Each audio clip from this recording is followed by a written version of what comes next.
Growing up in small town America, Melissa and I both agreed that we weren't as educated on systemic racism as we would like to be, and wanted to change that. Zach, on the other hand, shared his knowledge and his passion about the topic and opened our eyes to a long history of racism in this country and how we are still feeling the effects of that today. From the housing market and the justice and education system, we can still see the effects of a long history of racism towards minorities if we open our eyes enough to look for it. Being college students ourselves, we wanted to dive deeper into how the history of racism affects our fellow classmates and peers, and to see what we can do to change it. Systemic racism. What really is it? According to the Moons Project, systemic racism are policies and practices embedded in established institutions, societies, and systems that which leads to an exclusion of a designated group. It's different from individual racism because there's no individual intent on why some racism is the way it is. There's no one person's bias that's causing this. There's not even a group of people's bias that's causing this. This is out of, over time, the remnants of old racist policies are still in these institutions and systems that allow for a group of people to be excluded. Systemic racism can manifest itself in two different ways. The first was back then, was institutional racism, which is literally racial discrimination that is derived from individuals carrying out dictates from people that are prejudiced or from prejudiced societies. So this is more like the Jim Crow era. This was people, necessarily, they may not agree with the Jim Crow laws, but they still had to enforce it.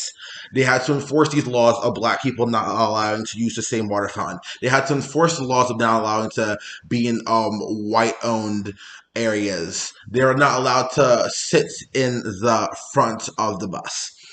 You then have what leads down to structural racism, which is more what we see today, which is inequalities rooted in a system-wide operation of society. So the three biggest systems that I can think of that I can explain will be education, housing, and the justice system.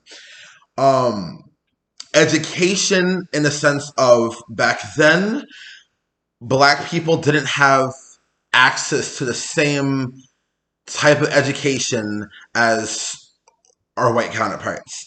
We didn't have access to wealth that's been inherited to us this day because those laws back then kept us from purchasing property, kept us from getting loans. That was very easy for people to get back in the day. That still to this day is very hard for a black person to get a loan. And according to the Moons Project itself, they said that black people are 3 times more likely to get rejected for a loan versus someone that is white. When it comes to education that is now, because we didn't have access to those things, nobody passed on knowledge or wealth to us that we were able to learn from this. So when it comes to the school system, we're in the urban areas. So because it's a poor population, we aren't able to have the same schooling as someone in the upper middle class white neighborhoods or in the rich neighborhoods. We weren't able to have good teachers, tutoring, high education math classes. So the highest math class that you might see in an urban area would be pre-algebra versus someone in a white neighborhood that's able to do AP Calc, or able to have access to those tutors or have the money to get those tutors to help them succeed in the college placement exams and stuff like that. Black people and other people of color, especially in urban areas, does not have those luxuries. So we were, when it comes to going to college, stuff like that, we were stuck getting jobs that minimum wage jobs that don't pay well because we didn't have necessary education to move us forward. That could trickle down to housing as well. Because we don't have the education and that money to get those higher paying jobs, we weren't really able to afford to own our own property. We're able to afford housing of our own. We were forced to rent in these apartments and or rely on government's help of Section 8 housing and things like that. That's at the end of the day, if you're only working a minimum wage job, you can't really save that much to move out your situation, especially if you have, medical bills to pay, things like that. A third big part of it will be the justice system. The justice system almost will be the biggest part, which you'll see systemic racism today.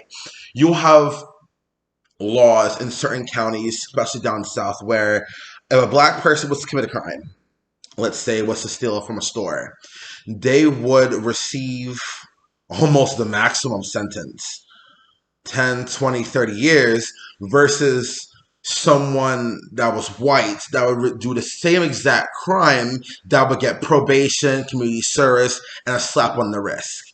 And also with this mass incarceration back then of minorities, when they got out, they could not receive vacation. They could not receive the same things because they had that criminal record. And these could be nonviolent crimes like